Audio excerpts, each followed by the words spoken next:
Denise Dryden. I'm out here on Bainbridge Island, and this is my weekly video. And today I want to really talk about what happens when we use divination tools and we put them into our relationship to see how they work, what kind of information they can give us about ourselves, and help us sort of guide towards the other, right? And so I am a coach, and I work specifically with adults when they're in that phase of parenting, which is how do I take care of myself and take care of somebody else and go through those stages of development.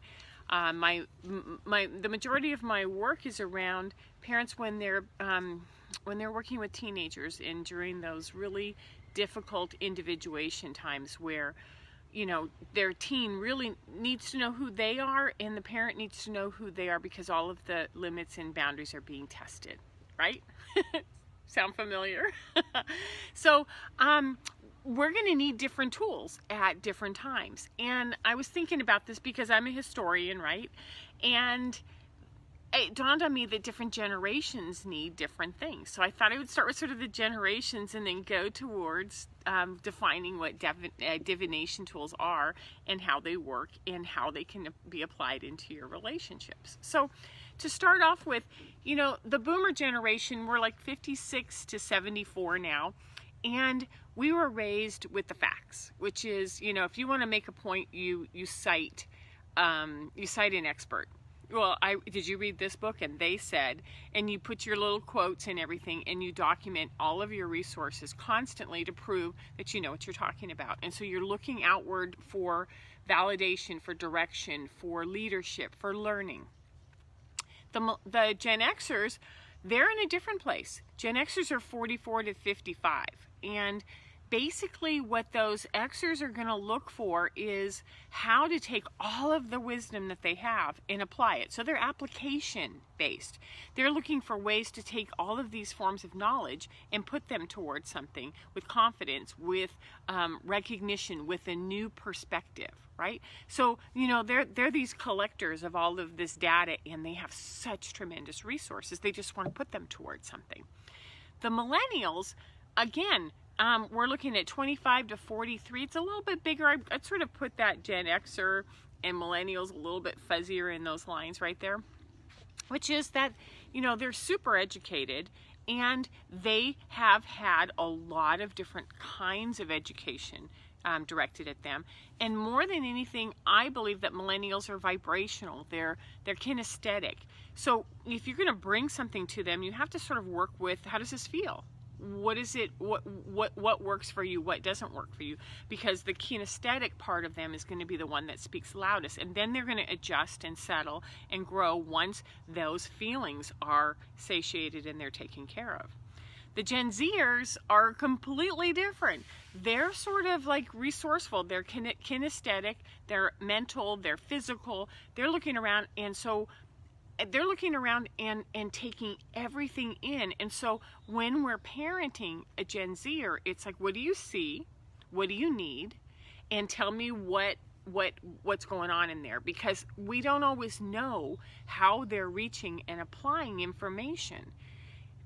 If that makes sense, it's almost as if they're so different and they're so unique in what they see, and that those traditional rules that baby boomers and early Gen Xers followed don't really apply to them. They're going to be very reactive towards traditional statements like because I said so, or because school is important, or fill in the gap. And those of you who have these younger ones who are 24 and under, you've noticed this. They're very unique and very unique thinkers.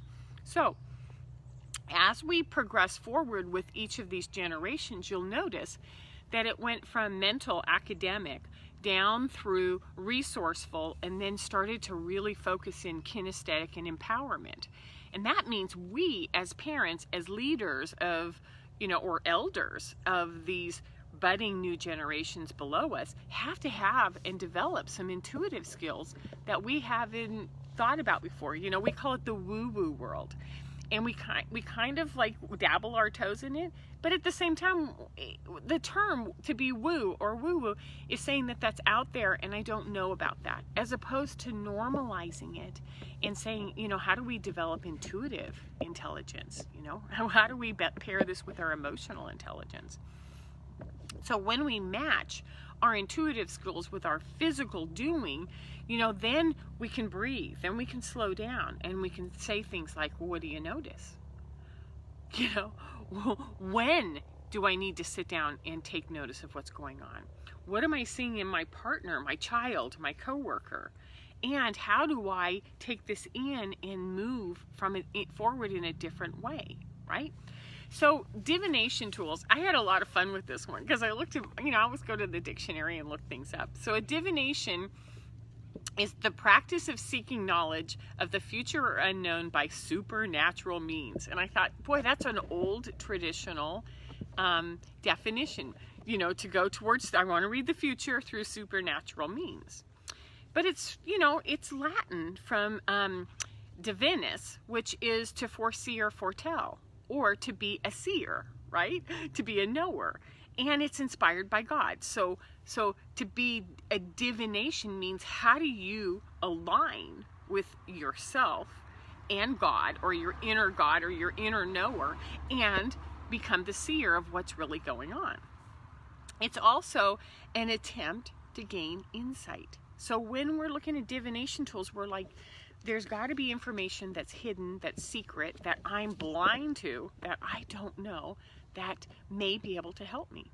So some of the types of divination tools are astrology. You can look at Western astrology and have your chart and sort of look at where your planets are and start to practice on what that means. You can look at the Chinese, which I love, the Chinese astrology, which is year by year, it embodies a specific animal, and that animal energy is super powerful, and it talks about collaboration between the two. You can do tarot cards and do readings. You can use a pendulum and do yeses and nos and directions. You can use numerology. You can do automatic writing, runes, tea leaves. I'm sorry if I left any out. I'm just trying to put some of the more commonly seen things in different stores. I went to Barnes & Noble. They have an entire section of all of this yesterday, so I thought these are pretty normalized at these points. So these are vehicles. These are vehicles so that you can, you know, you can take a book, right? And you can, and I love this, there's going to be backwards for you, but Kim Krantz is the animal spirit cards. And you can, you know, throw them, and you can look for ways to go inside. So the first thing is, this is a place for you to sit down and with intention say, I need some support, I need some guidance. I need some insight that I haven't been able to access. And to figure out maybe what's bugging you, or what's tapping you on the shoulder, or what you want to know. And then to even say, you know, I know that there's a block. I'm not seeing something. What is it I'm not seeing? And to look for all of the patterns that are at play, because there's always going to be something going on. And having a tool that says, I'm going to sit down and just open up and allow these tools to talk to me. So it's really a surrender. It's a surrender to wanting more information and allowing information to come from other places. It's a chance to partner with your body, which is, what does my body feel? Do I feel a little flip in my stomach? Do I feel relaxed? Do my airways open up when I have certain thoughts? Can I access space and time and air when I do this? Can I listen with all of my senses? And how do I get to the point where I can feel these subtleties that have always been talking to me? So how does this help in our relationships? Well, if you're off, or if your partner, your child, your coworker, or your entire company is off, it's helpful to have access on some sort of a gut level of what might be going on. So our gut is, you know, you can put your thumb on your belly button and hold that lower second chakra, the sacral region. This is the seat of the soul. This is where your gut intelligence and your intuition really guides you. So you can access that, and you can ask for guidance. So an example I would use is, you know, something as simple as Kim Krantz's spirit animal, or these oracle cards, the Sacred Rebels, or something really simple like an affirmation card. And you can just pull one card and say, I need to know what's going on with me right now, right? So you can pull one and you can sit with it and go, I wonder where I got that. I wonder what that's there for. And you can journal or reflect on it. You can meditate on it, and you can go, so what makes sense in this card? You know, what really makes sense in there? And then what doesn't make sense to me at all? I don't like that part. And what am I resistant to? Because there's always going to be a place where we're really resistant, right? And then look at what pisses me off. It's not just resistant, but what really triggers me. And where do I want to skip past this? That's where the golden hidden messages are. And what I like about Kim Krantz's work is that she says, when you're in balance, this is what you're going to look like. And when you're out of balance, this is what it's going to look like. And to bring yourself into balance, do this. So she just lays it right out in the book and makes it so simple. So you pull a card and you follow the guidelines, right? And the same thing happens with the Crowley deck and using tarot cards, is that you can work with Ziegler's book, and it says, this is why it's here, this is the significance, this might be what's going on, and here's what you could do about it. So there's a lot of guidance in the books just alone. Okay? So the second thing is you can use 2 cards, and you can go, so what's going on within me? This is my masculine and my feminine side. I did a women's business group, and we ran through those cards on Wednesday and had a blast, right? And it could be, I have 2 cards. This is me and this is you. I need to know what's going on with me and my son, or me and my lover. Like, what's going on? I needed to just find out what the dynamics are between these two, or what's going on with me in the world. Am I in sync with the world, or am I out of sync with the world? So anytime that you use 2 cards, it's really simple to figure out which one you want to read on. And the other one is that you can use your body as a pendulum. You can use an actual pendulum. You can divide the cards, just take a deck of cards and say anything, take all the suits out, or say all the kings and knights and odd numbers are no's, and all the reds or all the evens and all the queens, you know, are yeses. I mean, you can sort of pull through them and go and decide ahead of time, what is it that I need? And then just do a yes or no. So you can do odds and evens. You can do muscle testing. Sometimes I just do this. And I also use my body as a pendulum, and I can go, is this in my highest interest? Yes or no? And there's videos that I have in the past about yes and no's and body as a pendulum. So the most important thing with using any kind of tool where you're asking for guidance is that you have to go in and sit down and take the time and ask, right? And you have to make sure that you're open to hearing it. It doesn't help if you don't want the answer and you don't want to really listen to it, and then you get a no, and then you get a no, and then you get a no, and you get pissed off and you put them aside and go, I don't like the way these work. If you're not paying attention and if you're not looking for patterns, divination tools can't work as well. So when we're looking for patterns, we're looking for repetitive cards. There was a point in time when I got the same card every single day for 2 months. Really aggravated me. And I had to keep deepening my understanding of this card, right? Then there's going to be blended themes, like every single one of them is always in fire, in red, you know, in spirit. So you can look for the elements to show up. You can look for numbers. You can look for colors. You can look for things and go, man, I just keep getting blue cards over and over. It doesn't matter what that means. It's what it means to you, right? It means what it means to you. That's all divination cards are. What does it mean to you? Okay? So sometimes when we use elements, it's about, you know, emotions, or it could be blues. We have thinking, which is grays, and what's going on in my head. Am I experiencing anger with fire? Am I, you know, do I need to go ground on this earth? Like, what's going on? And so the purpose is to remove blocks and stubbornness and create openings for more information to come in. And because these are tools, I have a couple of examples that have come up through me in the coaching over the last couple of years, specifically with family dynamics, and do a lot of coaching with moms and dads by themselves, and then also couples, and always about, like, this is a tough time of life, right? So the first example I would use is I worked with a mother who's really inconsistent and second guesses herself, and her daughter is a pusher. Her daughter's going to push and push and push and push because she knows that her mom is inconsistent and second guesses. And if mom says no, daughter goes, I don't like that answer. I'm going to push again. And so this dynamic of pushing, the kid pushing and the mom caving, is that mom needs to really have a solid idea of what yes means to her and what no means to her, and she needs to be able to feel it in her body and commit to the answer. So we did a lot of pendulum work, and we would use cards as to find out which method works for you when you don't really know what the answer is. Is it a yes or a no? And then hold on to it. And you could even say, no, my cards say no, I'm not going to let you do that. And no matter what the kid says, yeah, my cards say no. And after a while, they're like, oh, wish mom didn't have those silly cards because they're not helping me in my cause right now. Second example is that I had a young couple that they were working so much, and they were not really taking time to enjoy life, and they were sort of getting more pent up and more pent up and more pent up with each other. And so, I took the animal spirit cards and suggested that they start to find one night a week where they pull them. And what they chose to do was shuffle, pull a card, and then hand the card to another and shuffle and pull the card, and then read and then share what they found.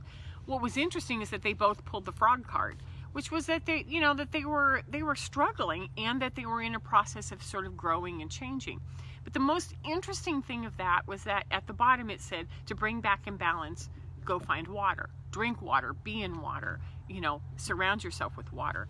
And so what they came up with was, when we're stressed, it makes sense that we take a hike down the road, an hour up the road to a local hot spring, and go soak and play. And it just changed everything for them to get out and play in water, especially in the winter, because it wasn't something that they were used to. And so that was a tool that they now know, wow, we're going to do whatever that card says because it helps us, right? Third example is a family system that I had of a mother, a father, and a young adult son, 18, not quite on his own yet, but living at home. And there was this constant power struggle going on between mom and son and dad and mom and son and dad. And it was just all over the place. And we've tried lots of different things, and they weren't as open to divination tools until I brought up this. I said, I'm going to run your chart, and I'm going to see what else might be going on. And I presented to them Chinese astrology is that all three of you are dragons, and all three of you want to be in charge. And it just sort of shifted everything, and they each started studying dragons. And so now they have this common dialogue for what dragon energy looks like, and really realize that the dragon energy is fine between father and son when father's strong. But if father isn't strong, then son goes like, yeah, I'm going to be top dog. If mom's strong, boy, does that really turn the dynamics in the house upside down. So it sort of gave us a languaging for how to address the power struggle. And the last one is that I'm working with a dad. This is about 1.5 years ago, who's super sensitive and gets overwhelmed with the emotions in the house, and lives in a house with a lot of emotions going zigzagging around, throwing back and forth constantly. And the really fun part is that at work, he's like the emotional guru, but at home, it's just overwhelming. And so we were trying to figure out on these elements what it was that would work for him.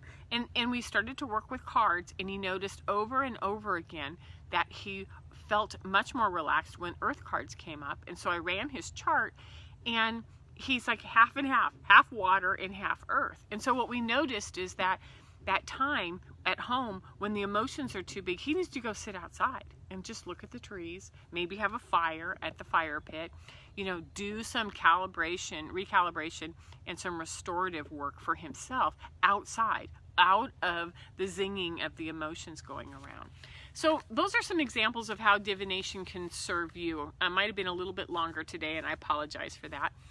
If you want more information on this, you can always find me on DeniseDrydenCoaching.com, and go play. Go get some stones. Go get some cards. I like the roomy deck. It's a blast. It's deep, and it'll like knock your socks off. On the lighter side, I always go to Kim Crayons. Go play. Go play and see what you can find. And have a great Sunday, and it's a 3-day weekend, so enjoy tomorrow. Take care. Bye-bye.